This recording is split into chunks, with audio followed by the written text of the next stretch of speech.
You're here today to talk about True Blood, the case study, and I can tell you that a lot of people have sat here and said that it was one of the most amazing examples of a mobile application. Can you tell us a bit about it? So it was an ad that appeared in a variety of mobile applications online where users had no idea the ad was about to take place. It was a very interactive ad, full screen, transparent overlay where you're in, let's say for example, the Variety application.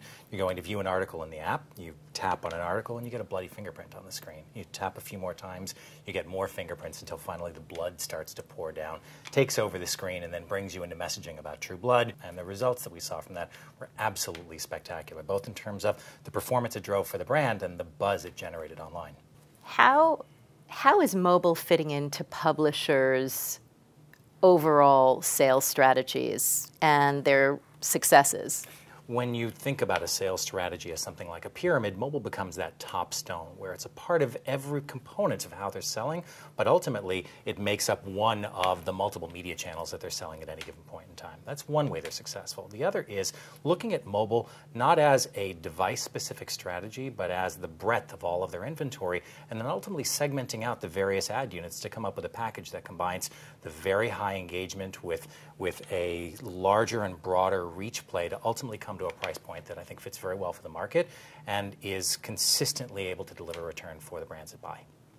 If I'm a publisher and I have not developed a mobile strategy yet, what advice would you give me? If you are a magazine publisher, I'd strongly recommend looking at some of the larger format devices. The iPad is something that publishers are looking at to be transformative to their business, right? It's the device in mobile that most closely resembles the medium that they've been selling throughout the course of their history. It's a large format device. It's richly interactive and engaging. You know, and it's interesting. I look at a magazine and I think of a magazine, despite being ink on paper, as being a rich medium. It's high resolution. It's beautiful colors. It's physically interactive. A lot of those things fit into the notion of richer media.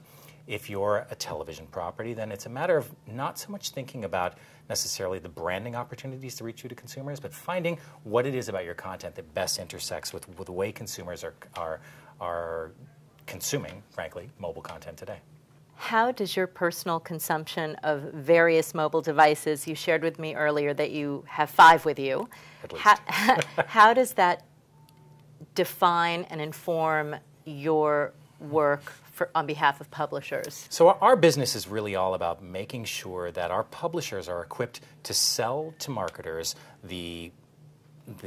if you think of a Venn diagram, that intersection point of what it is that gets both a consumer and a marketer excited about a mobile device. And to do that, it means that my entire team need to be deeply enmeshed in the day-to-day consumption of mobile content, mobile applications, and understanding the trends that are backed by the data from a data platform like ours. I wake up in the morning and I look at the results from our campaigns that are currently running, and I look for ways to go tell the team to figure out how to go back to publishers and help them to do more. And that's a behavior that's inbred in our organization.